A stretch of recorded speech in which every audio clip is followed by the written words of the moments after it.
I love cute stuff.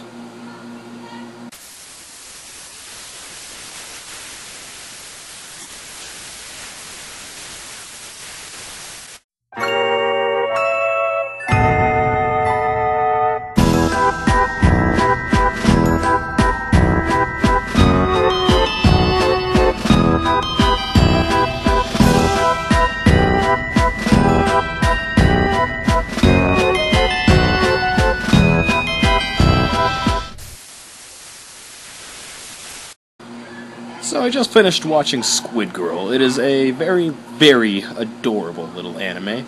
I'm not sure when it came out, but a cat rubbing against my legs right now because she really wants attention. So if you see her pop up, might have a guest. It's really, really nice. I saw the animations and everything, and I saw that it looked really smooth. The characters looked really cute and adorable, and I'm a huge sucker for stuff like that. And then I started watching it, and it's pretty much the best way I can describe Squid Girl is that it's like an Azumanga Daioh, only for the summertime. At least that's the way I feel. And as you can see, it's starting to get really warm out here, so I've been swimming a lot. I thought it fitting to do an episode like right now, outside. After I got done swimming, I watched Squid Girl and finished the last episode. The show is really, really nice. It's really good. It's, like I said, just like Azumanga Daioh, it takes a bunch of miniature stories, I think 3 each episode, and it plays along with them. There is a slight continuity in it that only mainly partakes to the first episode, where that's where the premise is set. And the premise is that these people own these 3 people, Chizuru, Eiko, and Takuro, I think his name is. It's a 2 older sister, a middle sister, and then a younger brother. And they own this little seaside shack area, and there's a cat right next to me. It's a kitty cat whacking her tail in my foot. Now she's attacking me in the camera. And go away.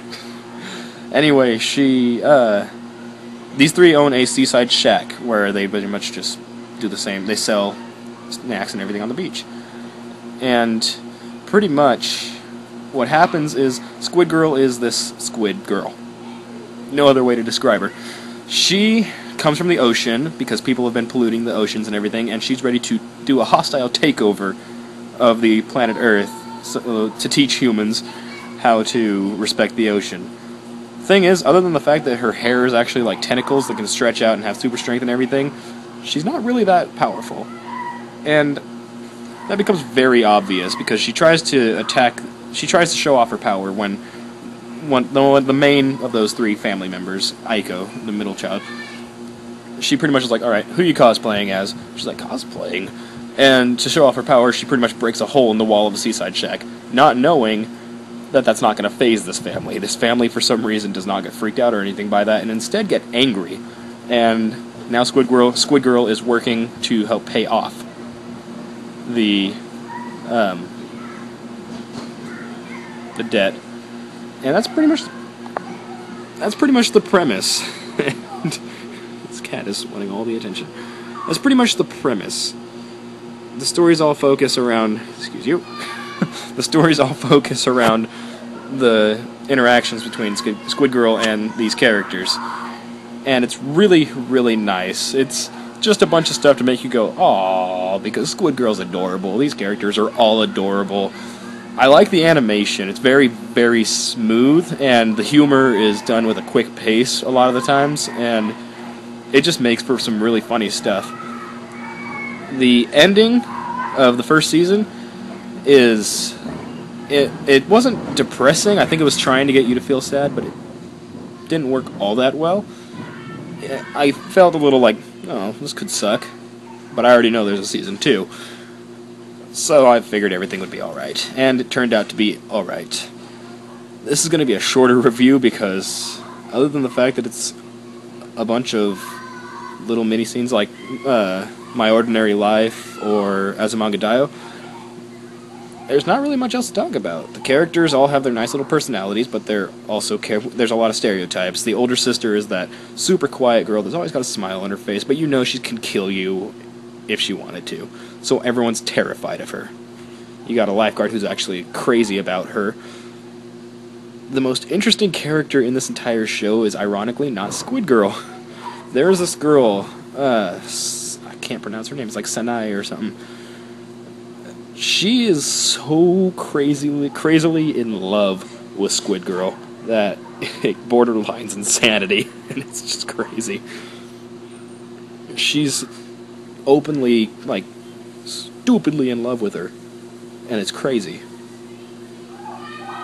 But it's also so adorable, because every time she sees Squid Girl, she, like, gets all googly-eyed and, like, tries to glomp her, and Squid Girl turns around, freaks out, and always smacks her in the face with the tentacle, which leaves the girl all smiling and bloodied up on the floor, like, do that more! She's got a really weird fetish.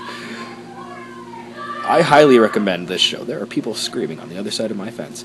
I highly recommend this show to anybody who just likes casual, nice humor and everything. It's a good show. I intend on buying it.